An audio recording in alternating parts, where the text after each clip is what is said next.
Well, What's up, guys?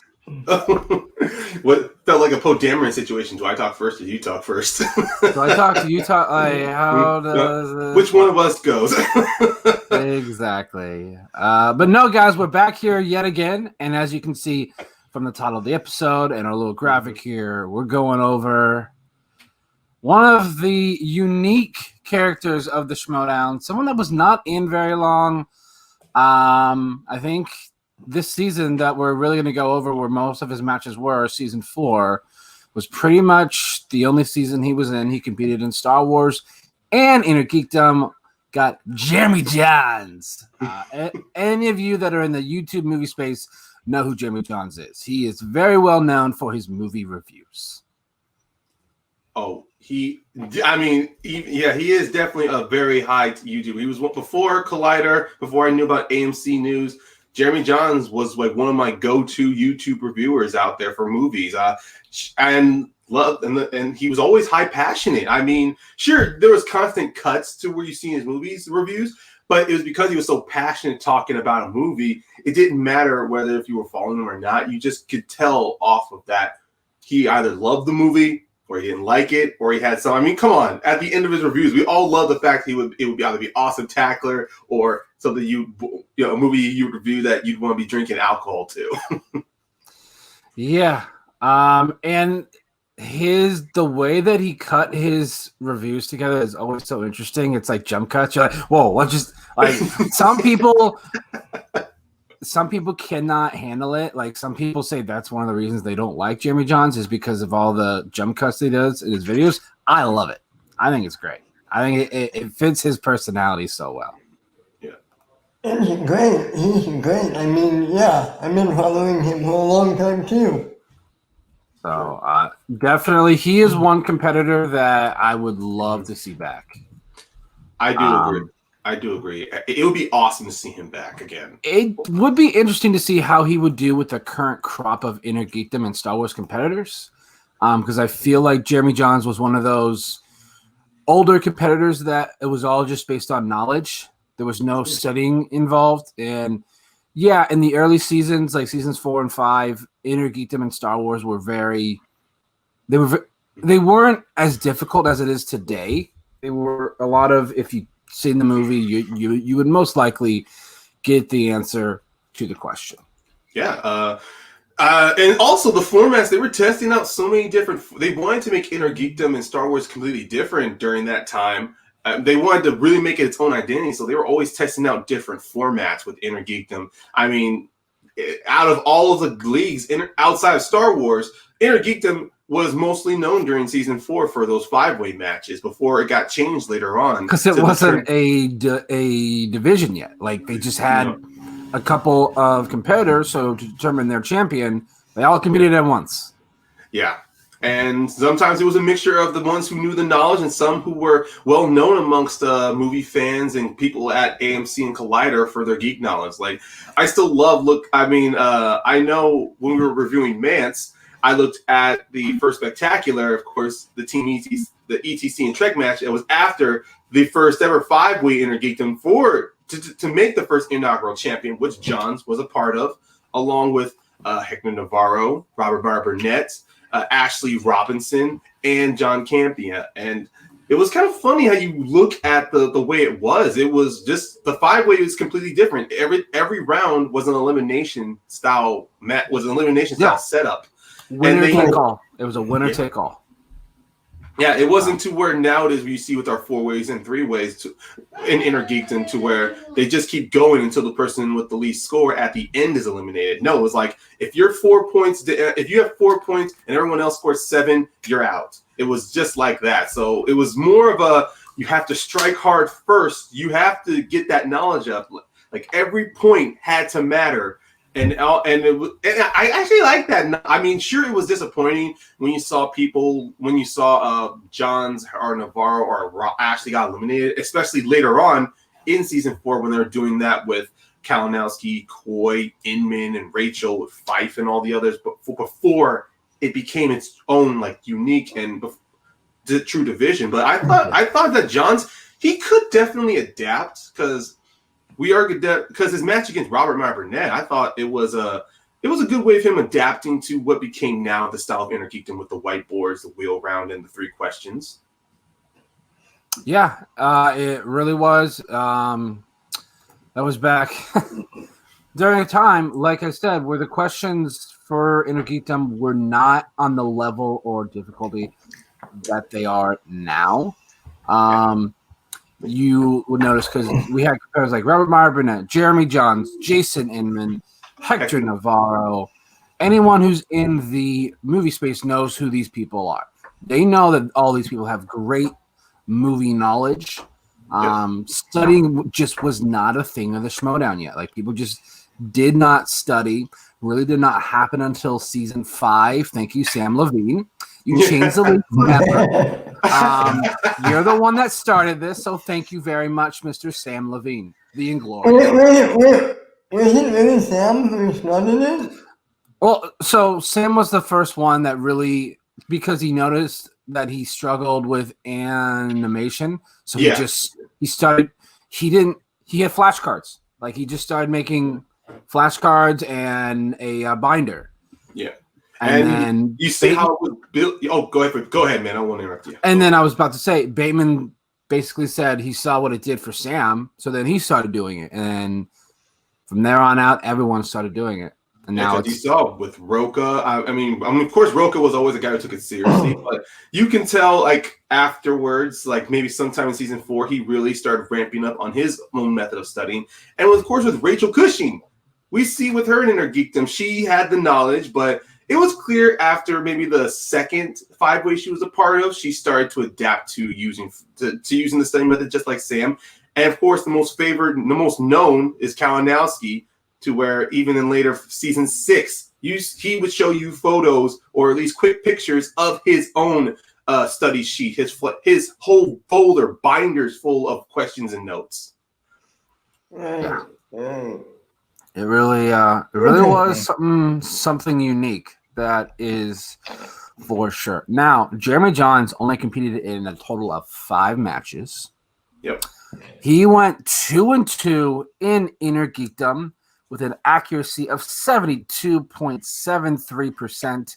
He also competed in a Star Wars 5-way at Celebration, where he eventually lost. That is one of my favorite Star Wars matches, because you had Campia, you had Knapsack, you had Jahns, and you had Jenny Nicholson and Sam Witwer. And that match is one of the most epic Star Wars moments of all time. Exactly. Which we will get into at a later time, because we will eventually go through every competitor in the Schmoedown.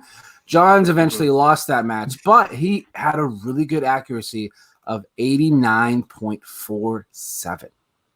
That's really impressive. It really is. And one thing about that Star Wars match, which we will touch on later, everyone knows it's where Ken became the first champ. It's where Witwer had his inevitable slip up. But the one hidden gem in all of that match, if people really want to rewatch that, when you get to John's round, in that final round, he had the highest points of 27 after Whitwer made his slip up. And then, of course, we had Ken and Campy. They both got their 5-pointers. If both of them had missed, like Whitwer had, Jeremy Jahns would have became the first Star Wars champion. And the ripple effects there, like a big what-if situation, really would have changed.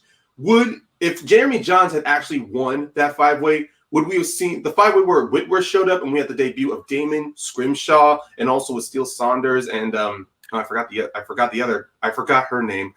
But would Ken have been involved in that 5-way too? Would we have gotten Ken joining the Lions Den? Would he have had that? But that's like a big ripple effect we can talk about on another time. But on Jahns alone, he was toe-to-toe in that match with Campia and Whitwer all the way up to when he got weapons vehicles technology in his spin.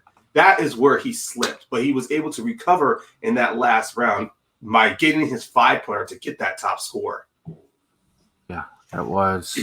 It was interesting. John's first match ever was in a 5-way. He was in a 5-way in Inner Geekdom with Michelle Boyd, Hal Rudnick, Rachel Cushing, Jason Inman. Rachel Cushing actually ended up winning the match. No, Jahns won the match.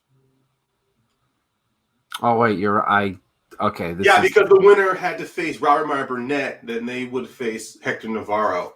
That match, I mean, and I can understand why it would have been easy to look at Cushing because she and Jahns were the last two, but it fell down to a speed round in that 5-way. Sorry, I'm going based off the Schmoedown wiki where it says that Rachel had 22 points in that. Yeah, they're doing total cumulative score. The problem was in that 5-way when I rewatched it, breaking it down. Yeah, now I remember each round it reset. Yeah, because the first round it was only 7 questions. Then the second round it reset it to 10 questions. Then it went to a wheel round to where they only got 4 questions for 2 points. And then it reset again to a speed round, best of 5. So it was clear that they wanted to use that speed round, but even in that format, it was still a little troubling. I'm pretty sure they definitely tweaked it when we got to see the other 5-ways, so Kalinowski, Coy, Fife, and Inman, definitely moving down the line. But it was just that situation to where Jahns, and the funny thing about that 5-way, I looked at it, when that wheel round happened, Jahns showed that he has knowledge almost akin to Rachel Cushing. It was just that, actually, breaking down that match, we were definitely going to break down a later match with Jahns. But when it came to that wheel round, the way they did steals in that was that if a person missed a question, they had to use a buzzer. So it was really showing that Christian and Mark liked the idea of wanting to use buzzers to test the person's knowledge and how quick they were. And the wheel slice that Jahns wanted to steal off of was when Inman spun opponent's choice, he and Cushing gave him Middle Earth. And Cushing took the majority of the points there because she was fastest on the buzzer. But Jahns even... And also, she's like the Lord of the Rings queen. Yeah. She is. But Jahns actually has knowledge in Lord of the Rings from his match against Burnett. But it was kind of like Jahns thought this would be fun, and then he realized, oh, wait, she's serious about this? And that's the thing about Jahns. His nickname was the Joker. So he didn't care how serious they got. He was always able to crack a quip or a smile in that match. He played everything for fun. Yeah, it was it's so interesting because it's so different than how matches are structured today. Because, after each round, it would reset. So, Rachel overall scored more points because in one round, she had 11. Jeremy had 4, but Jeremy won that final round. Yeah, if those points did not reset, we would have seen how a 5th round could have gone. I mean, that's just funny when you look at it. Yeah, and then his next match was the Star Wars 5-way at the 2017 Star Wars Celebration with Knapsack, Nicholson, Campia, and Whitwer. Jahns finished in 3rd place, behind Ken and John. Ken had 34, Jenny had 10, Jeremy had 27, Campia 33, and Whitwer 24. Yeah. And what are your thoughts so far with Jahns from the breakdowns we've had? I mean, any match of his in particular you think stood out in your mind? Well, I mean, we're going to get to it. The one with him and Hector. I mean, that was an incredible 5-round match. And you have these 2 players who we're going to see. They were really neck and neck. I mean, I don't want to get into it yet, but that one. Yeah, good one. And it is funny with Jahns in season 4. Like, even though Inner Geekdom, we've already repeated this a constant. Inner Geekdom is a different beast, but just the quality of players he had. I mean, he was going toe to toe with Whitwer in just that one 5-way in Star Wars. And the fact is, here's one thing about Jahns: he is a huge Star Wars fan. If he had constantly stuck around, would we have actually seen him actually do at least a leg or at least do a run in the Star Wars division? I think he, like you said, I think he would have been the first competitors to be double belted. I have no doubt in my mind that during that time when Inman was running Inner Geekdom, I think Jahns would have gotten at least a title there. Yeah. And we know kind of Star Wars back then was like 1 or 2 matches a year. And I think he would have been involved in one of those 5-ways as well. It would be interesting to see him against Alex Damon, Star Wars Explained. I think that them two together would have been very interesting to watch. Who knows? Maybe next season it is possible. The fact that they're doing matches over StreamYard, anything really is possible now. Yeah. Because I think Jeremy lives in Seattle. Yep. So it's just more of a Christian reaching out. Hey, when you have some time so we can do this. Yeah. Go for it, Ben. Go ahead.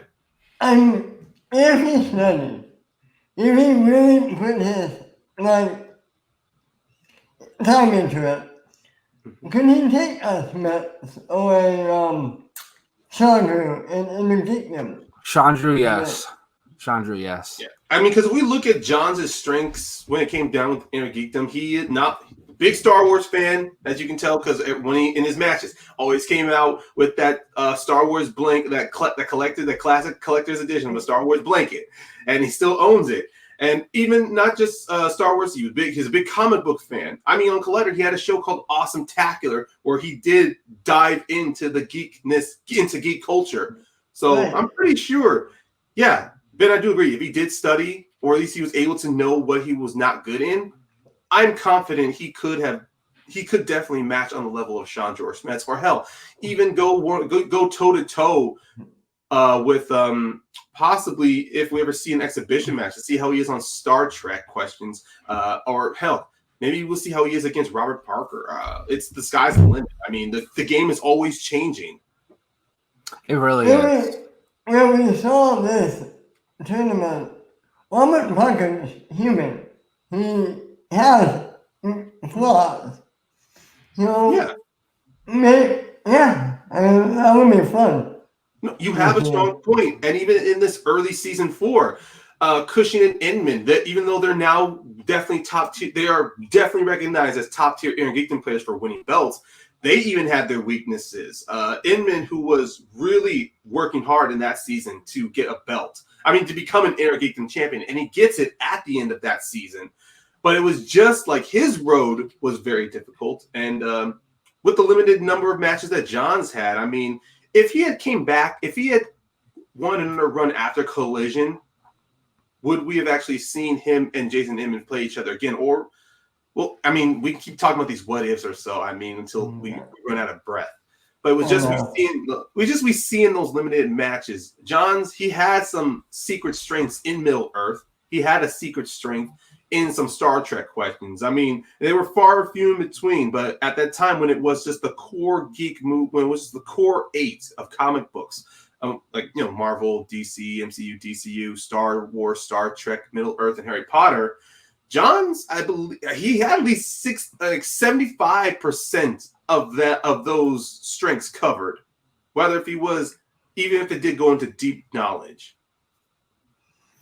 Yeah, I mean, he was in Inner Geekdom. He was at 72.73%, which is not too bad.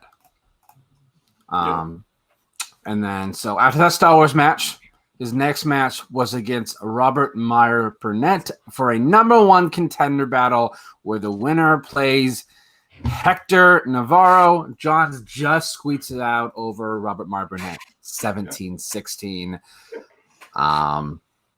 That was an interesting match. They really were going back and forth the whole time. Yeah. So you really didn't know who was going to win until the very end. And the most funny part about that even then, the match structure was different. The first round, they had 14 questions to answer. Yeah, 14. And the responses from both Jahns and Robert and Burnett was amazing, because if you notice that, I mean, I wanted to write down exactly what categories they were writing in, but it was just like 14. Let's just see what they get first. And of course, so all right, so I actually have the list of all of them. So it started with round 1, and that one was MCU, Harry Potter, Star Trek, DC, Marvel, Star Wars, Middle Earth, DCEU, Marvel, Middle Earth, Star Trek, DC, Star Wars, MCU. Yeah. That was just round 1. That was just round 1. Wow.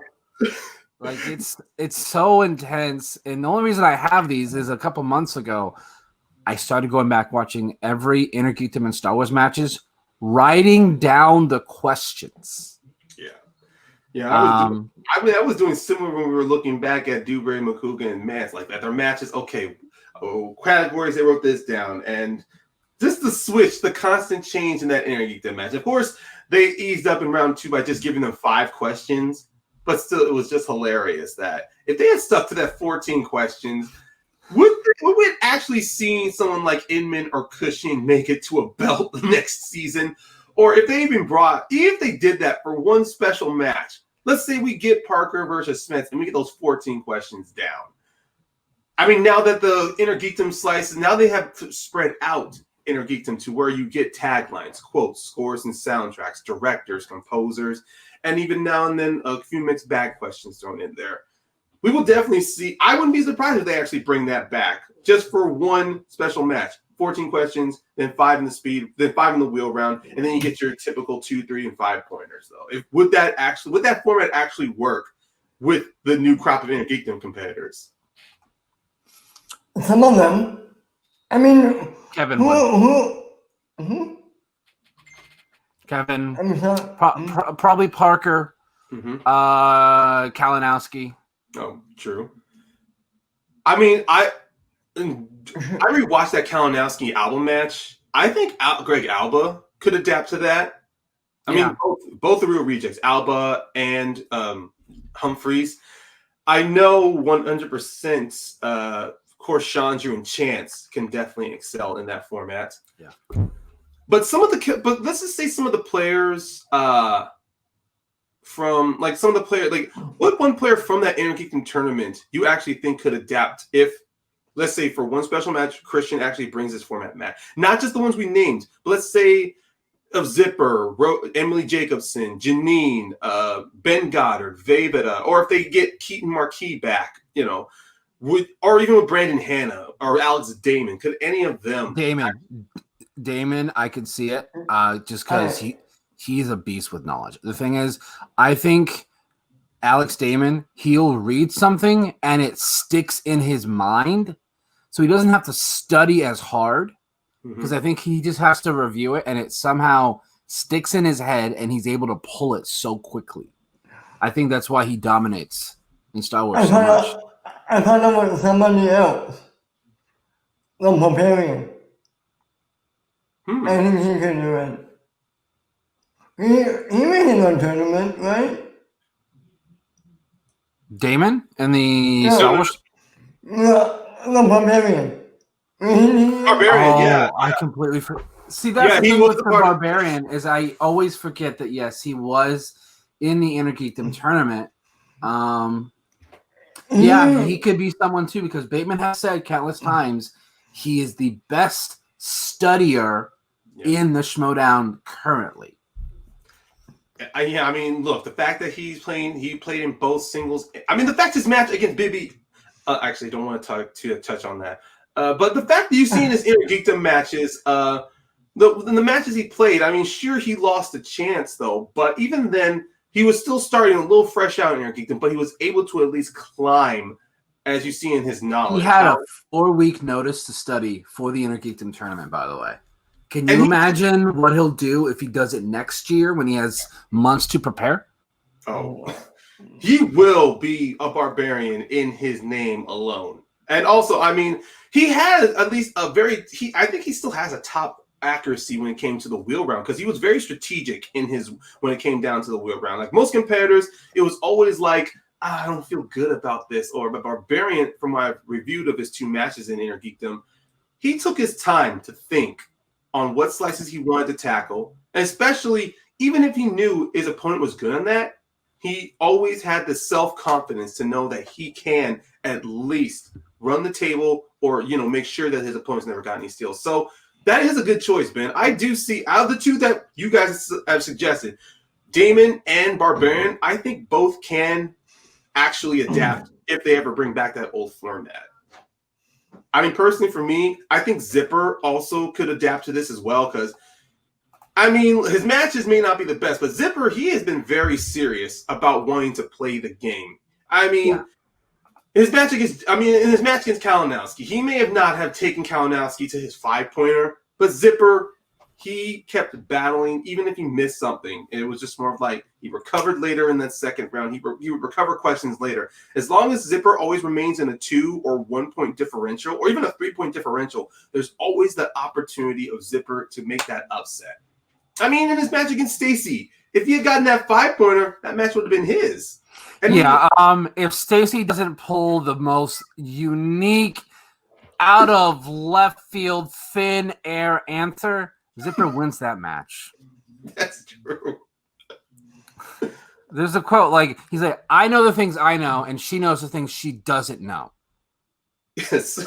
That's true. Like, he was so angry in that post-match. And I am with him on that one. Like, how? Like, there's only one name she thought of, and it's the right answer? What is this? Yeah, I mean, go for it, Ben. Go ahead. Remind me, what was the question? I forget. The question was who voiced the king in the animated I think the Robert Zemeckis directed Beowulf, and the answer was Anthony Hopkins. Okay. Well. Yeah. It was random. Yeah. She used all 3 of her JTEs. She gave herself basically an extra minute there. If you think about it, she got the answer, and Zipper was like, "What is this? Like, are you kidding me right now?" He had himself a Bill Paxton moment from Aliens. Like, what's happening here? Game over. I mean, freaking out on the inside, and it's just. But even then, of that Stacey Howard poll, I mean, I still will never doubt Zipper. He always comes close in his matches. He was the heavy player in World's Finest with Winston. He won his debut match against Haley Fouch. You see with Zipper, he has that ability to become a top tier player on the levels of Damon Kalinowski. It's just there's those blocks in his way, just like with your suggestion, Ben, of Barbarian. He is definitely getting there. I will not be surprised next season. Barbarian, he's on a whole new level when it comes to his studying and his playability, because he's always and he'll be on a team with Bateman. I can almost guarantee it that they'll be a team next year, and that's scary. You really think they're going to be together? Of course, yeah. I mean, I love Who's the Boss, but part of me feels that Riley, he wants to play for fun again. As much as he wants to do the study methods, Riley, in his early seasons, he has shown that he's more of a player who likes to play for fun and test his knowledge. But we will talk about Riley when we get to it. But let's get back to Jahns before we spiral out here. Yeah, until we start talking about someone else here. Yeah. Yeah. But this is the thing with Jahns, which is I won't say it's but it's an interesting topic for us to talk about because of his low play, because of the fact he has only 5 matches. We can do this thing where we can maybe look at one of his matches, break it down, and most likely see within the study and strategy sessions on, at least from the strategic value of Jahns as a player, to where maybe we can try to visualize him in the Schmoedown now, and maybe compare it with maybe a current IG match to see how Jahns' playability in season 4 can be to the season either the Magic season or even now at the new era. And so we decided to go with his championship match against Hector Navarro. The Nightmare. The Nightmare, Hector Navarro. And what's interesting, this was Jeremy's final match, by the way. Yeah. This was his 5th and final match. I think soon, I don't know if it was soon after this, but he soon just left the LA area. So it was just hard to get him for a match. So it was very difficult. And I think, I don't know if his show Often Tackler continued after that, or maybe it didn't. No. I think it finished. Yeah. Maybe it's one of the reasons why he went back to, I mean, he meant, I don't want to speculate on why he went back to Seattle, but it was just, he moves out. And one thing's for sure with the Schmoedown, especially in studio, they needed to make sure if they were available to fly into LA. And I don't want to hold that against him. No, some of them, they just weren't able to do it. So let's just kind of go over it here. First question. Who played the alien scavenger Jayla in Star Trek Beyond? Now, Ryan, I know you're an Inner Geekdom player, so I'm just curious. Do you know the answer to this question? Yes, I do, and I actually love the actress. I've really been trying to follow her. That is Sophia Boutella. That is correct. She's actually one of the few actors I would have loved to have seen in the Star Trek sequels of that franchise. So let's just we'll just go question by question here and see how they both do and see what are the real turning points One for Hector. Sure. of the match. Who played the alien scavenger Jayla? 5. Oh, The Mummy? also, Please, the champion. oh wait, Couldn't think of it. Couldn't think of it. And The Mummy? the Mummy. he had He's the right not person. wrong. He's not wrong. But then what the name of the actress, not something else she played. I know that still cracks me up. I'm like, oh my god, it's just like one of those situations I've been into where I know the character they played. I've seen them in so many different movies, but it's just, gah. Yeah, it's interesting. So, next question. This is one of the easiest ones I've ever seen. I mean, for me, just because I love Lord of the Rings. By what name do the Gondorians commonly call Gandalf other than the White Rider in Return of the King? That would be Mithrandir. I don't know. Yeah, it's Then the White Rider. Fallen. all right, let's I don't know, see. what's that? 4, Here we go. 3. And like you said, Jimmy Johns has that Hands down, Star please, Wars Jeremy. blanket for a cape. Man of many names. I believe Mithrandir. That's correct. Hector. Using the ballpark, yeah. Old Man Magneto. Old Man Magneto. So Jeremy Johns. Yeah, you can see the fun. Even just with Christian just smiling though, the fact that it was just pure knowledge. That it's one of the reasons why I love looking back at season 4 and season 3, even a bit of season 5. Just the fun you get out of competitors who are just like, I'm just gonna give a funny answer, crack a joke. I make that fun sometimes. It's gotten a little too serious sometimes for me. Well, I the thing mean, is, in the early part of this season, when they were still doing in-studio matches, you still got a lot of these, like little jokes. It's just now over StreamYard, everything like.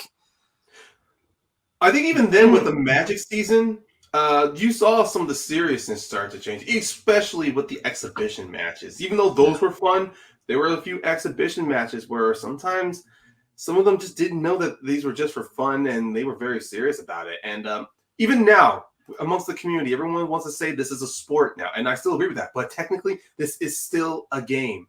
And the thing with the game is you got to have fun playing it. You can have fun playing sports, but this is mainly a mental game. You don't want yourself to be tired out. You don't want to get burned. It's easy to get burned out doing trivia. And the last thing you want is to lose the love of something that you were very passionate to get involved in. And that's what I think, even despite what the digital matches we're having, I still think you can still find a way to have fun with this.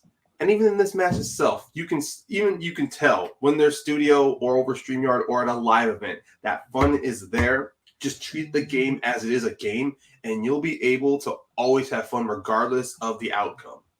Exactly. This question right here is one of those questions where if you've watched the movie once, you may not get it. This is the ones where you have to watch it many times because it's they kind of quickly glance over in the movie. But at the same time, it's never really clarified, only in the after material. And I've written Star Wars questions for Master. So they do say the character's name, but they never basically say that was Darth Sidious's master. He just says, have you heard the story of Darth Plagueis the Wise? And it's never clearly stated that was his master. But we'll see here. I'm almost certain Jahns gets this, because if he doesn't, oh my. I own 5 cloaks. You do? Yeah. I don't. 10 maybe? What colors? Oh, all black. I'm a Sith. I'm a Sith. Dude, Ken on the desk is one of my favorites. down. Ken is so good Hector on the Navarro. desk. Yeah. Darth Plagueis. Correct. Absolutely right. Jeremy. The Wise. That's correct. Darth Plagueis the Wise. Huh?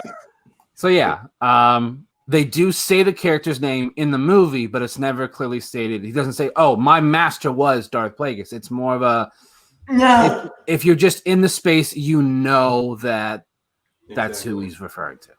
Will this be challenged then today?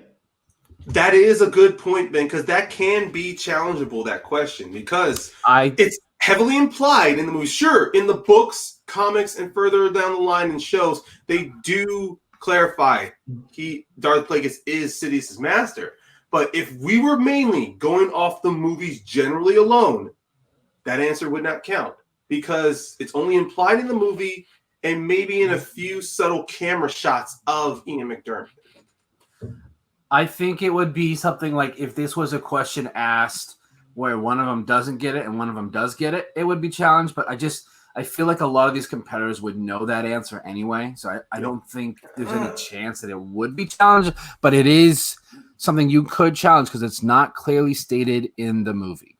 And that's the thing with a challenge. A lot of them are just subjective. Like you're like, I don't see it that way. That's true. So,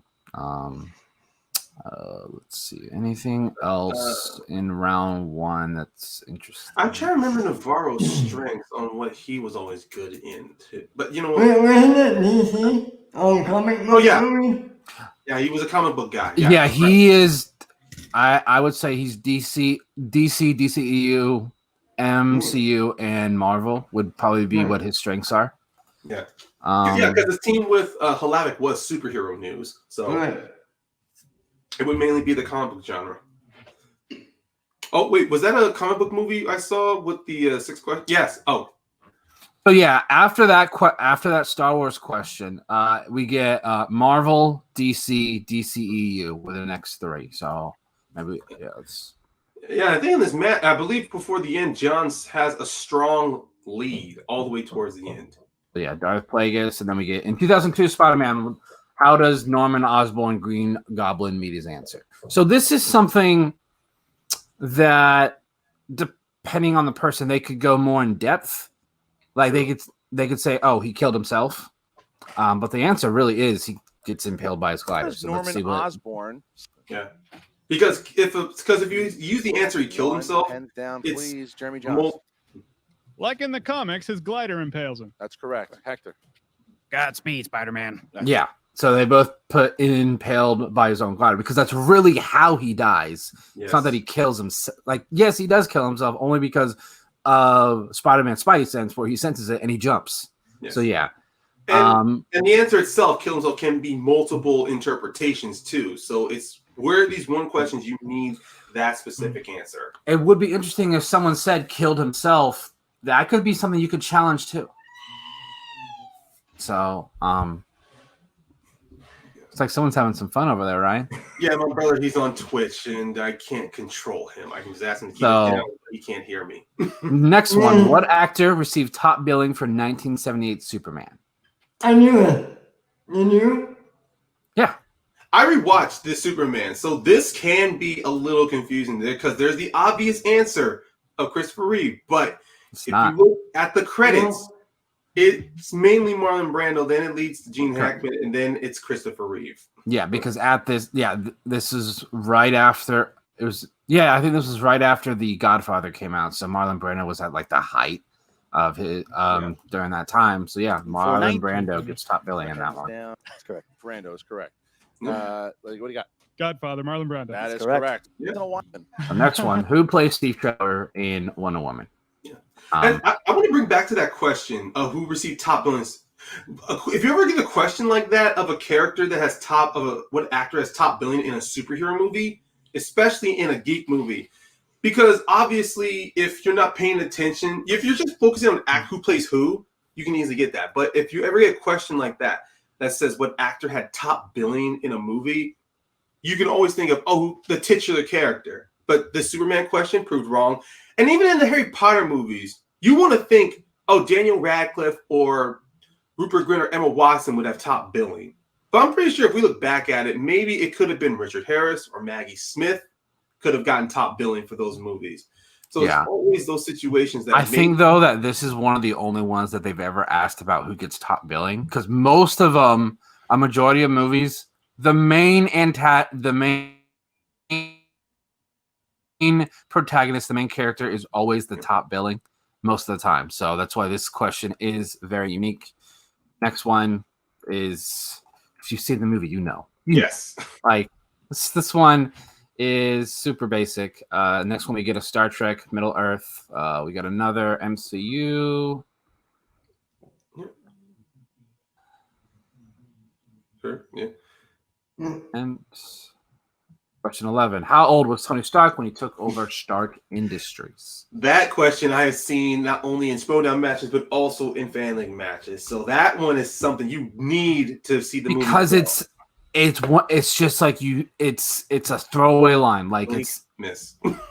Yeah, like if you're not studying this movie, you could really easily miss this because it's set in an overlog and a little promo video. But the answer is 21. 21, yeah. I mean, you can easily think 18, but that's when you got 21. 21. All right. Old enough to drink. All right, you're They both got it incorrect, by the way. Both got it incorrect. I just want to take a moment to appreciate the old belt, the old Inner Geekdom belt. I actually like that design. Okay, Yeah. I'm going to be right back. I have to control my brother. I'm like, Jesus, man. I'll be back. That's all right. That's all right. So then we move on to round 2, where we have the old wheel, well, newer wheel. So what we got? We got Lord of the Rings. Who said it? Quotes: Harry Potter, MCU, opponent's choice, Star Trek, DC movies, Star Wars, Marvel, spinners, DCEU, and Heroes. So Jeremy John spins first. He gets I'm using the Force. boom. Marvel movies. Marvel movies. Where he gets 4 questions. He's up by 2 at this point. these questions. And Days of Futures Past, in the future timeline, who does Logan injure with his claws? Looks like Ryan's struggling there. No, I just my brother's not on Twitch. He's watching a football game, and it turns out one of his team is behind, so he's pissed. He's not in a good mood. Logan. So let's see. So he gets 1. 2003's Daredevil. Matt Murdock is blinded by what? For me, I think this could be a subjective answer. Yeah. But the actual answer is toxic waste.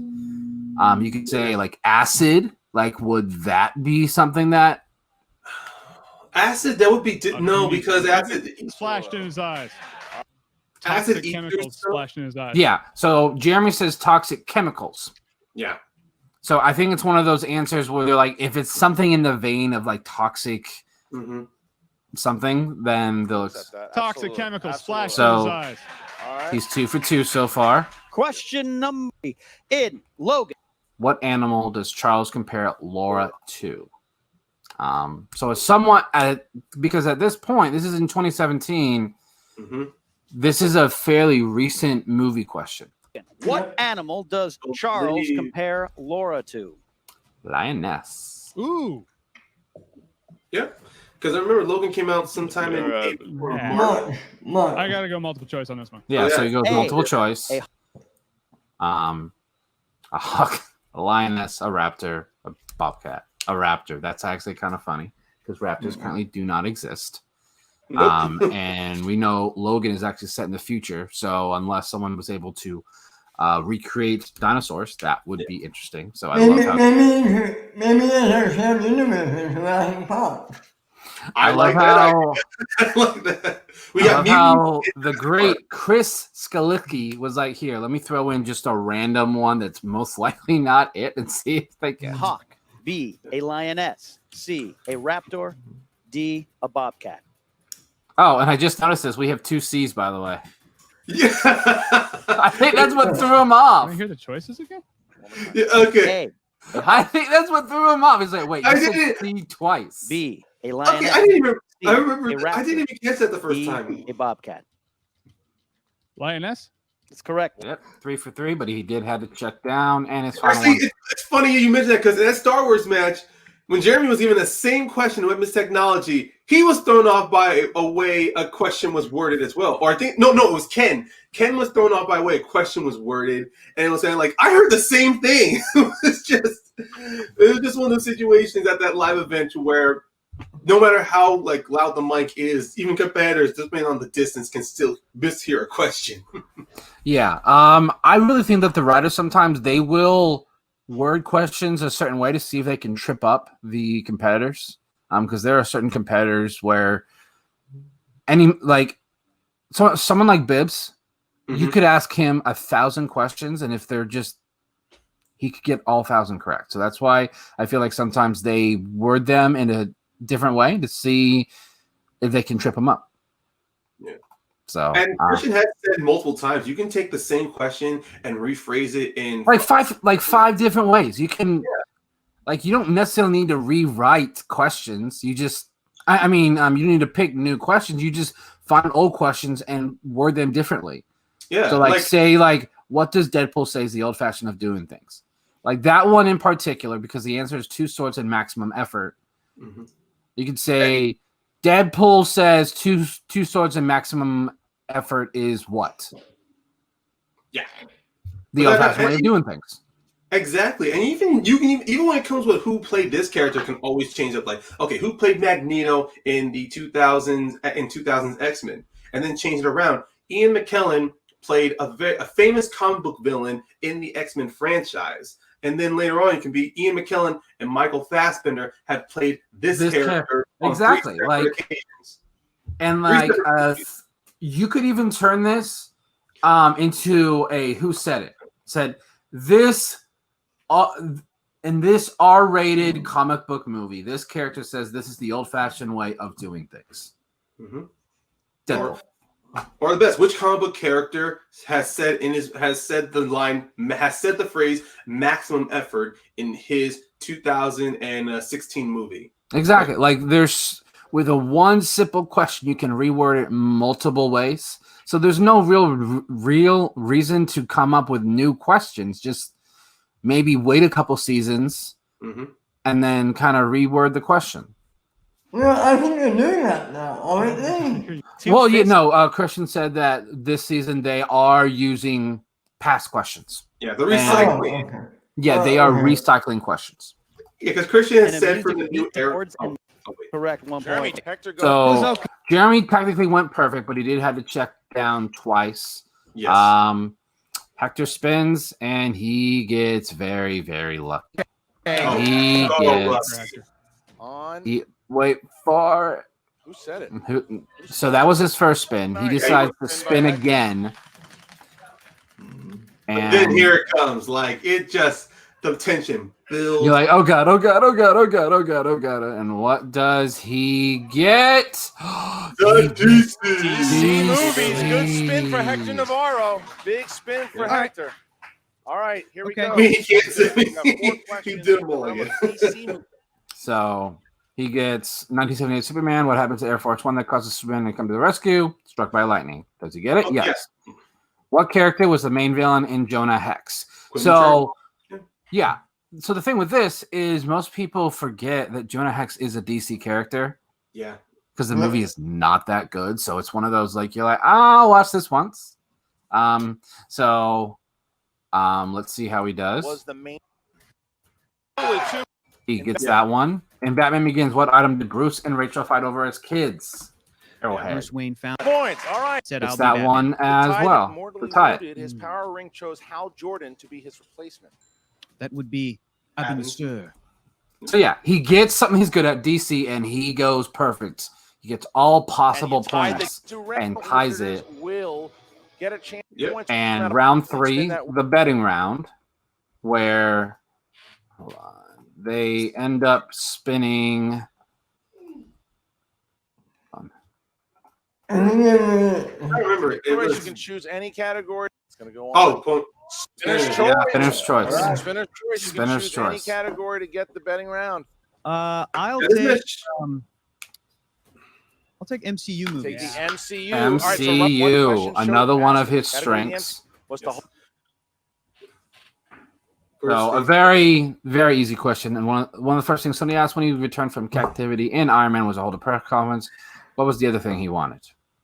This one hurts me now after Endgame. Which one? The answer hurts me after Endgame. Yeah, You remember? yeah, it does. Yeah. Yeah. This would be interesting. If someone answered cheeseburger, I would say you challenge that because the actual answer is American cheeseburger. Inner geekdom in Star Wars is very specific. You can't go super basic with the answers because that is something that could be challenging. Yeah, but then at the same time, there are some people who will accept the basic answer because American cheeseburger. That's I don't 3 know points. why he chose Burger King, but he chose Burger King. Because that's oh, the there's a sponsor. person who 3 points. points. Burger King. Hector Navarro and Jeremy Jahns, how many points did you bet? You live in LA, Tony. Swing by an In-N-Out, but what are you doing? How many points? I bet 2 points. And you chose American cheeseburger. There you go. So Jeremy Jahns So that right there was a huge factor in the match. Changed everything. It did. It really did. now only down by B. Like Hector, Yeah. the round 2 and 3 really benefited The Hector as Raimi you saw. Spider-Man Love- films. So next is the speed round with the buzzers, which in every in-studio live event championship match really is one of the biggest factors of it because there are certain competitors that are just better on the buzzers.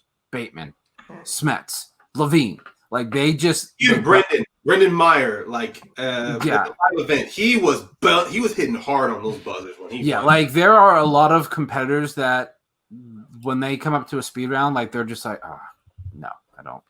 That's why I think a lot of them like the new format of the speed round where 10 questions, 60 seconds. I think a lot of them do prefer it that way. The nice thing, though, is with the speed round, they're very easy round 1 questions.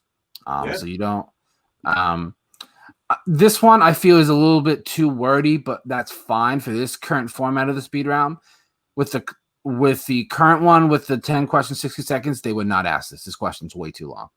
Yeah. I think after once it's most likely at the point in the phrasing of the question, once you get past like that first line in the Raimi Spider-Man films, what is the name of the newspaper editor? And if you know Spider-Man movies, you could easily figure that out before you get the later half. Exactly. And that's what Jeremy does. Jeremy gets that one. Next one. What's the shape of Harry Potter's scar? Lightning. Jeremy gets that one.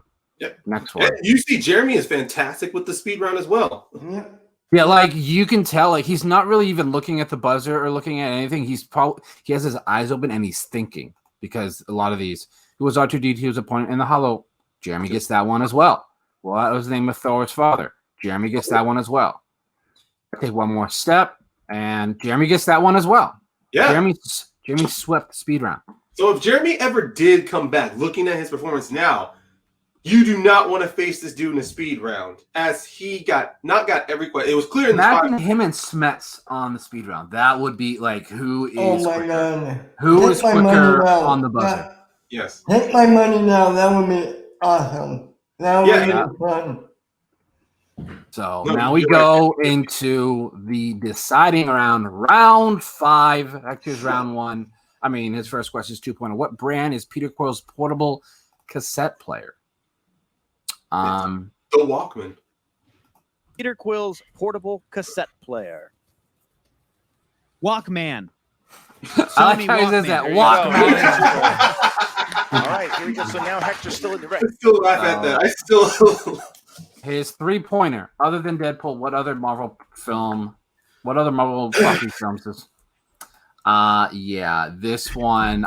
This is important. We would never have gotten Deadpool if it wasn't for this movie. This is not a 3-pointer for me. This is not. But I guess One the point values on questions are all subjective.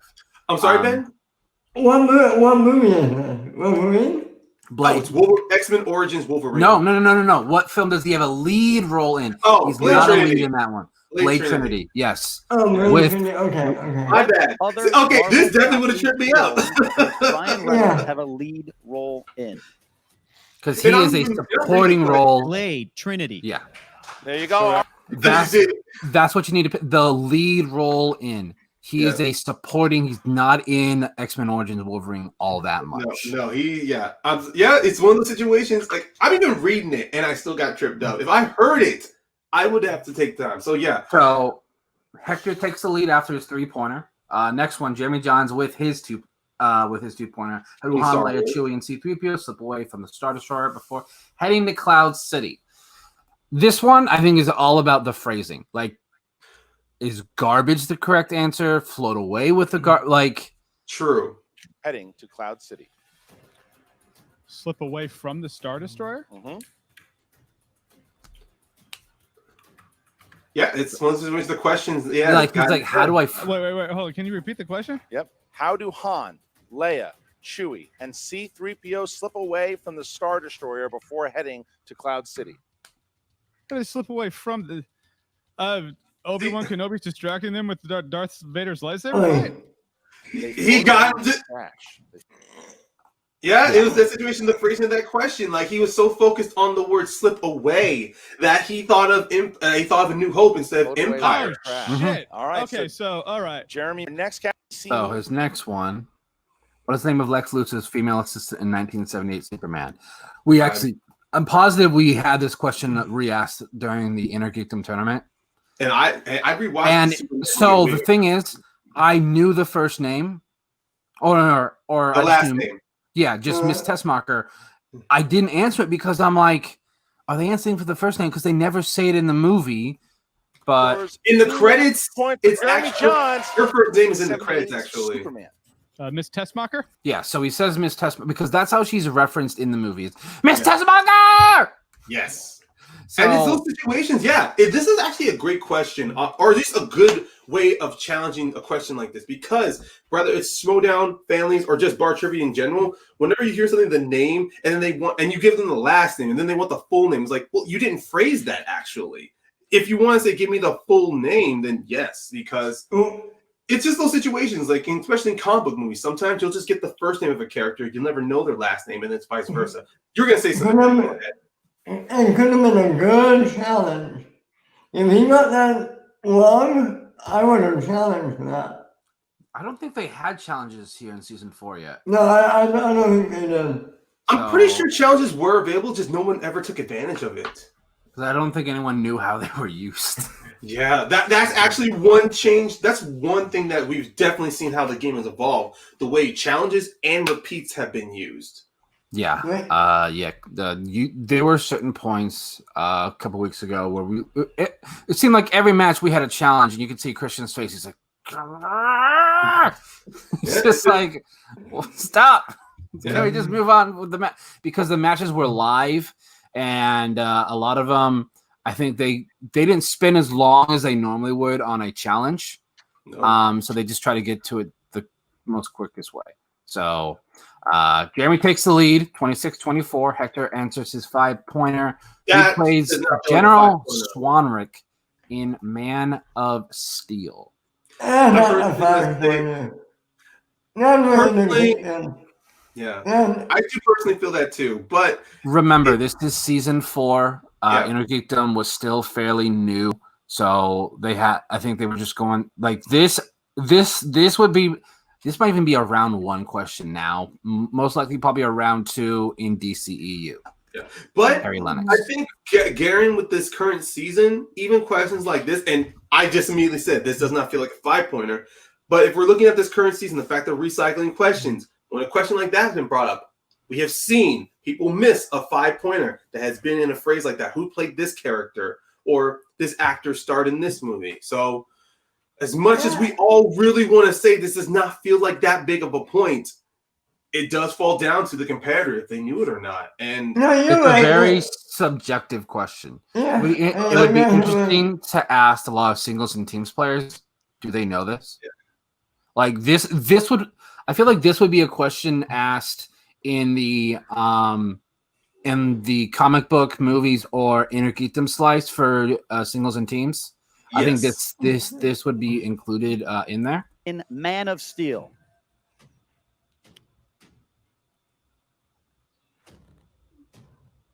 Harry Lennox. That's correct. Yeah. I feel nowadays there'd be a lot of competitors that would just take their time.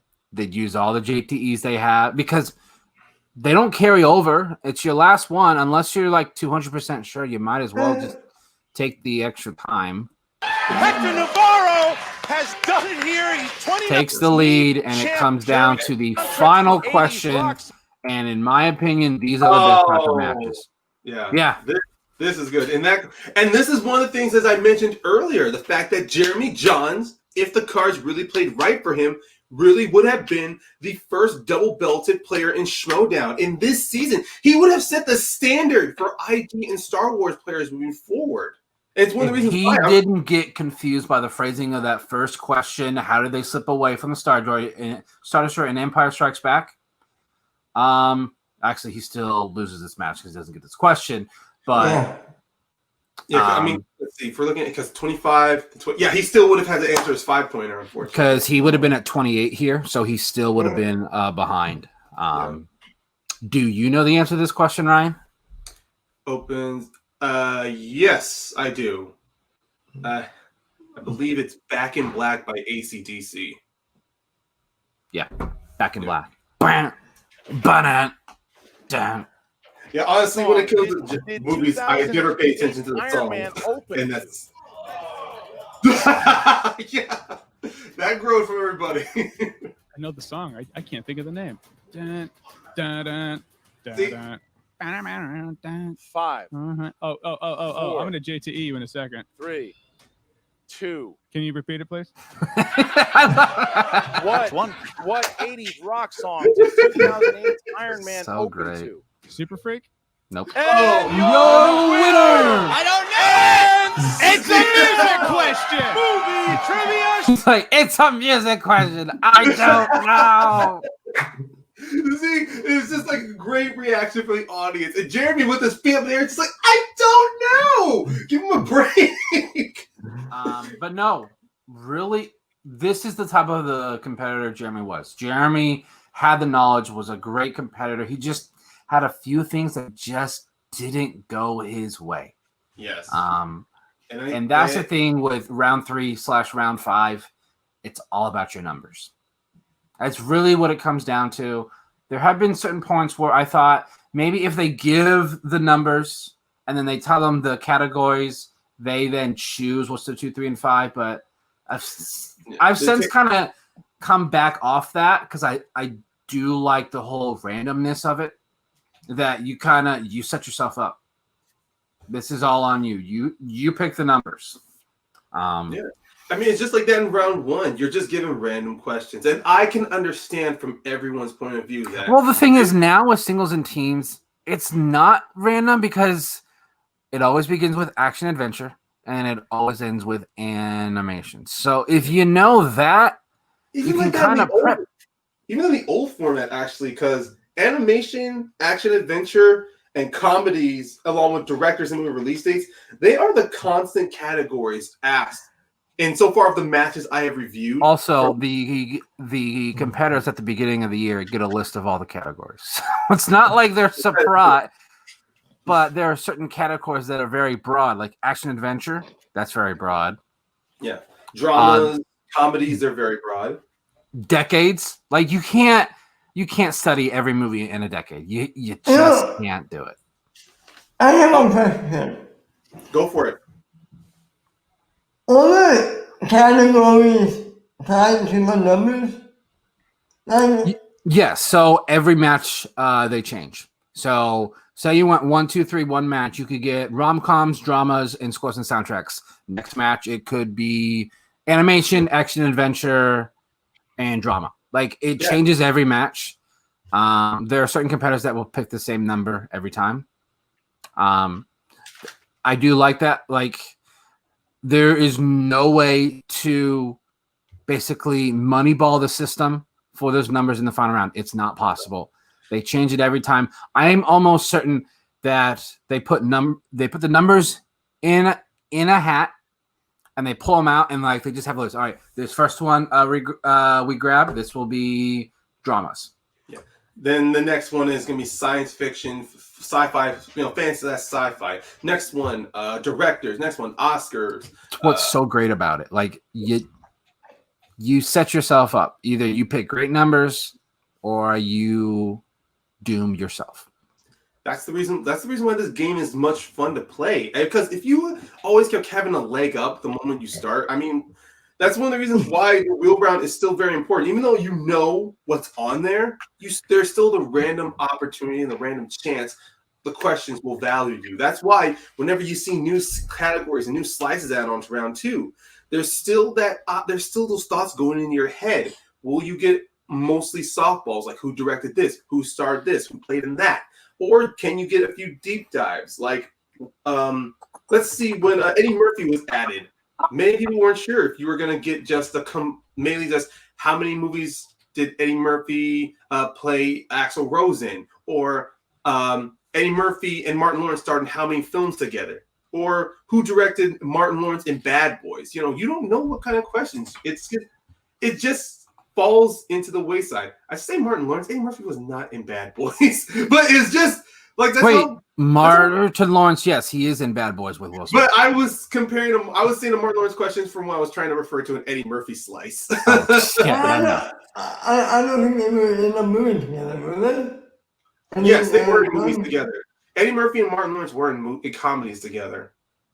So, what a great deep dive there into the Joker, Jeremy Jahns. Yes. Kind of really set the trail, set the standard for what Inner Geekdom and Star Wars players really need to be. Yeah, Definitely. He really was a trailblazer there. Hopefully we get him back here. It would be great to see him back.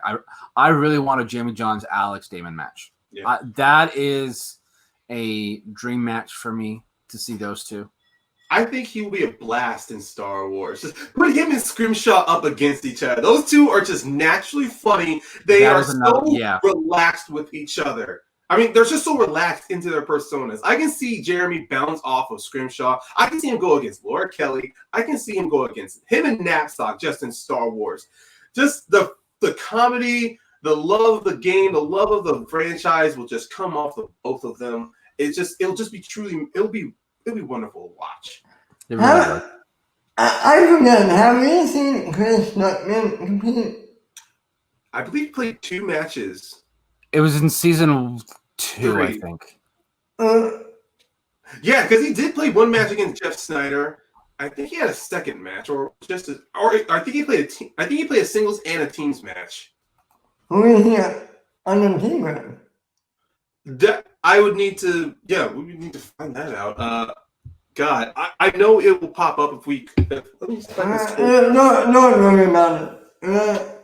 Let him get up after the show. Yeah. But that is a good query, though. Like, Jahns, he was one of the few, YouTube movie reviewers we got to see in there. I know in season 4, we got to see a couple more come in, like Cinema and Blend. We had Cinema Sins on for 1 match. It was just like a continuation there. But even then, with Jeremy... So Stuckman had 1 match against Jeff Snyder, lost 13-12 in season 3. So just 1 match. Okay, I thought he had a team match. Yeah, I did too, but I checked the stats site and it said he's 0-1. Okay. So, that's kind of a wrap up there on Jeremy Jahns, everyone. Thanks for tuning in. We appreciate it. We're slowly just trying to grow this little channel and see how far we can go. Make sure to like the video, comment with what you liked. Maybe comment down who you would like us to see to kind of go over here in the next few weeks. Open to suggestions, everybody. We are, and we will be going live probably fairly soon. So then we can all really engage with all of you live. It'll be great. Also, if you have not subscribed, please hit that subscribe button. We really appreciate it. All our links to all of our socials are in the description, and as you can see at the bottom there, that is the Twitter for the show, Mount Schmoedown. We will see you same time next week. Later, everybody.